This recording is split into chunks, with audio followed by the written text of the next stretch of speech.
ថ្ងៃនេះខ្ញុំនឹងបង្ហាញបងប្អូនអរគ្នាពីរបៀបចាក់សោ screen កុំព្យូទ័ររបស់យើងបាន Start កុំព្យូទ័រខ្លះវានៅគៀនខាងឆ្វេងខាងក្រោមនេះបាទប៉ុន្តែរបស់ខ្ញុំគឺនៅទីនេះបាទគឺចូលលើពាក្យ Start START បាទខ្ញុំចុចហើយបាទបន្តមកទៀតបងប្អូនត្រូវចូលទៅលើពាក្យថា Setting បាទនេះ Setting រូបដូចកងចក្រនេះបាទមានអក្សរ S E T T I N G S បាទនេះគឺ Setting បាទអញ្ចឹងគឺយើងចូលបានហើយបាទបន្តមកទៀតបងប្អូនត្រូវចូលទៅលើពាក្យថា account បាទគណនីរបស់យើងណាបាទ account នេះ A C C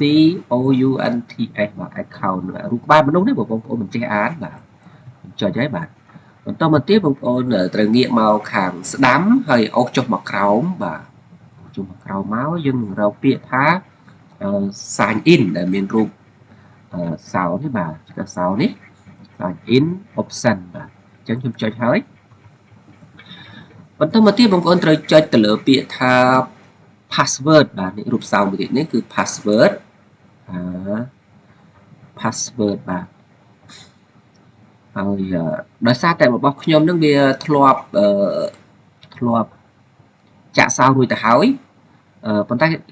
បងប្អូនមកចុចទៅលើតែពាក្យថា password នេះវាចេញកន្លែងឲ្យដាក់លេខស្ងាត់ហើយតែរបស់ខ្ញុំអាចចុចទៅលើ change password ក៏បានដែរបាទ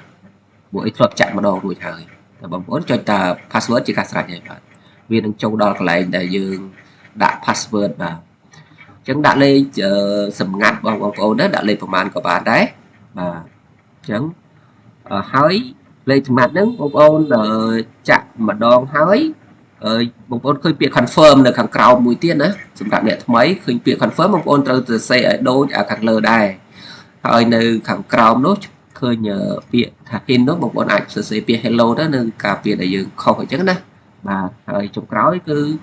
បងប្អូនចុច finish ជាការស្រេចហើយបាទអរគុណច្រើន